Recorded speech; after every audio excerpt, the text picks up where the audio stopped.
सो hey guys, आज हम समझने वाले हैं कुछ महत्वपूर्ण स्वर जिनका यूज़ बहुत ज़्यादा होता है सितार में और इन्हें समझना बहुत ज़रूरी है। सबसे पहले हम समझेंगे वादी स्वर, संवादी स्वर, अनुवादी स्वर और विवादी स्वर। तो समझते हैं फटाक से।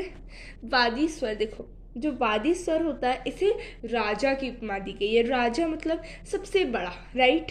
तो जो वादी स्वर होता है इसका राग में सबसे ज़्यादा प्रयोग होता है। जैसे आप देखो राग यमन, तो ग जो है वो वादी स्वर कहलाता है क्योंकि उसका सबसे ज़्यादा प्रयोग होता है। तो वादी स्वर को राजा स्वर, अंश या प्रधान स्वर की भी उपमा दी जाती है। ठीक है, अब हम आते हैं संवादी स्वर पे। संवादी स्वर जैसे राग यमन का जो संवादी स्वर क्या है, नी। संवादी स्वर का अर्थ होता है कि वे स्वर जो राग में दूसरे नंबर पे सबसे ज़्यादा जिनका यूज़ होता है और इन्हें मंत्री का नाम दिया जाता है। जैसे एक राज्य में राज्य के बाद सबसे महत्वपूर्ण काम मंत्री का होता है, उसी तरह इसको भी मंत्री की उपाधि दी जाती है।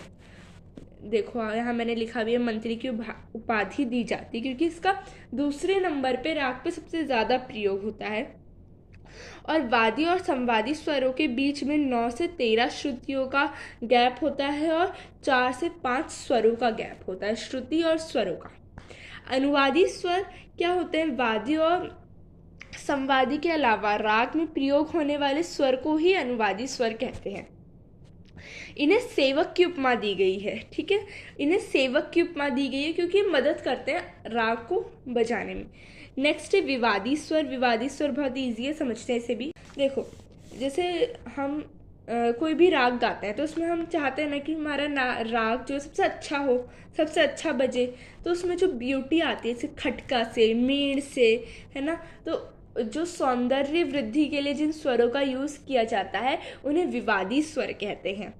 अब इन्हें शत्रु की उपमा दी जाती है। शत्रु की क्यों?